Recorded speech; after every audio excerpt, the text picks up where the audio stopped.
We're getting a little ahead of schedule right now. We haven't gotten our stuff in from inline tube yet, so you'll see some things on it as we're putting it together you think normally we would have in place. We just have to get this in and have to get the wheels on it, have to get it down for one reason. Larry, the upholstery guy, is coming out tomorrow to install the vinyl top, and he can't do it on the hoist. So that's why we're jumping the gun. So while the process that we do in installing the drivetrain is not exact to the assembly line, it's very close. Okay, I think around there we can go ahead and set right there. But they had these large, almost like jaws, claws, that came down and picked the cars up by the rockers. Nice. Gold, Jerry, gold! All right.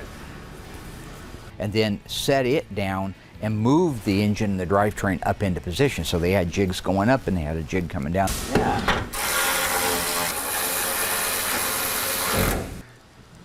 Okay. You got your shackles handy? Yes, sir. Whereas when we were kids, or most people at home, especially GM guys, Ford guys, they still will stuff an engine down through the engine compartment, take the hood off of it. We did it as kids too. Let's lower that bad boy down and see if we can put some shackles in.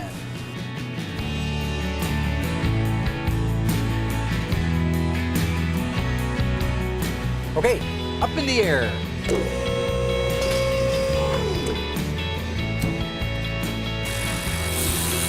Move to the front, get the engine transmission loaded in the car. Let's get it on. All right. The part of the assembly that I always find to be the most taxing as far as emotionally is just the fact that you can scratch something. Well, what are you doing, you ape? Oh, ape? Right. Sorry. You called me an ape. Didn't mean to insult the ape population out there. Look My what you bad. did.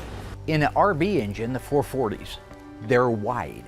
They're so wide that when the exhaust manifolds are on there, it's mounted on the K-member, and the power steering gear is on there, you actually have to shift it a little bit as it comes up in there to favor clearance past the frame rail and the shock tower, and then even it out.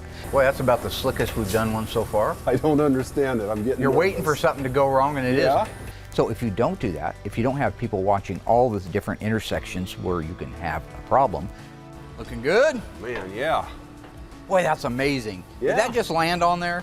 And a lot of times when people do scratch and dent and ding, they don't always just come up and tell you. So I have to find it at the final QC, like the situation with our 1970 Coronet. You know, if somebody along the line would have mentioned any of those things that happened, we could have addressed it. Well, we're doing better now with that. Sure did. That's insane. Haven't had that happen. Microvision. I don't think I've had that one happen just yet. Okay, I think I can. I almost have hand tightened these entire Yeah. bolts. That is just crazy. We isn't have. it? Nothing like apes, right? Don't you have a selfie with you and Charlton Heston together? What? I don't think so.